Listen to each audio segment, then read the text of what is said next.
இந்த கதையில் பார்த்தீங்கன்னா வந்து 2 டிடெக்டிவ் இருக்காங்க. ஒரு ஜூனியர் டிடெக்டிவ் ஒன்று, அப்புறம் ஒரு சீனியர் டிடெக்டிவ் ஒன்று. ஜூனியர் டிடெக்டிவ்க்கு பார்த்தீங்கன்னா ஆஃபீஸில் வந்து 2 பேரும் வந்து கேஸ் சம்மந்தமாக வந்து வேலை பார்த்துட்டு இருக்கும்போது வந்து ஃபோன் வருது.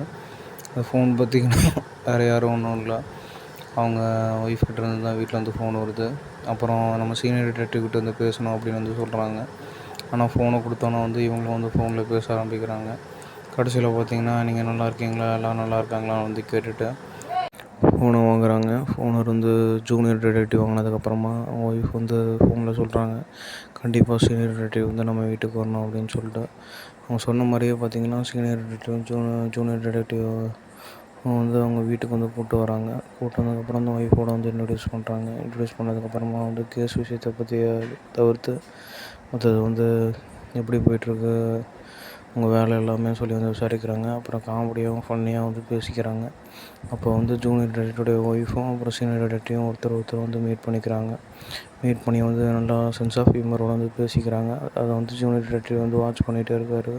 இவங்க வந்து அப்படி என்னத்தை தான் வந்து ஸ்பீச் பண்ணுறாங்க, ரெண்டு பேரும் அப்படி என்னத்தான் பேசிக்கிறாங்கன்ட்டு. அதுக்கப்புறம் பார்த்திங்கன்னா அன்றைக்கி ஒரு நாள் வந்து ஃபோன் அடிக்கிறாங்க சீனியர் டிடெக்டிவ்க்கு. ஜூனியர் டிடெக்டிவோட ஒய்ஃபை அடித்து இந்த மாதிரி வந்து எனக்கு மனசு கஷ்டமாக இருக்குது, உங்கள்கிட்ட பேசணும் அப்படின்னு சொல்லி வந்து காஃபி ஷாப்பு வர மாதிரி வந்து கேட்குறாங்க. ஃபோன் அடித்து கேட்டோன்னே அது ஏன் என்கிட்ட சொல்கிறீங்க, உங்கள் ஹஸ்பண்ட்கிட்டே வந்து டிஸ்கஸ் பண்ணலாமேன்னு வந்து கேட்குறாங்க. அதுக்கு வந்து அவங்க ஒய்ஃப் சொல்கிறாங்க, இல்லை எனக்கு இந்த ஊரில் தெரிஞ்சவங்க நீங்கள் மட்டும்தான், நீங்கள் தான் வரணும் அப்படின்னு சொல்கிறாங்க. கடைசியில் வந்து இவங்க 2 பேர் வந்து பேசுகிறாங்க. பேசினதுக்கப்புறமா பார்த்திங்கன்னா வந்து ஒரு ராங் கனெக்ஷன் வர மாதிரி வந்து ஆடியன்ஸ் பற்றியில் காட்டுறாங்க. அதுக்கப்புறம் கிளைமேக்ஸ் சீனில் பார்த்திங்கன்னா ஒரு பெட்டியை வந்து ஓப்பன் பண்ணுறாங்க. சீனியர் டிடெக்டிவ் ஜூனியர் டிடெக்டிவ் வந்து பார்த்துட்ருக்காங்க.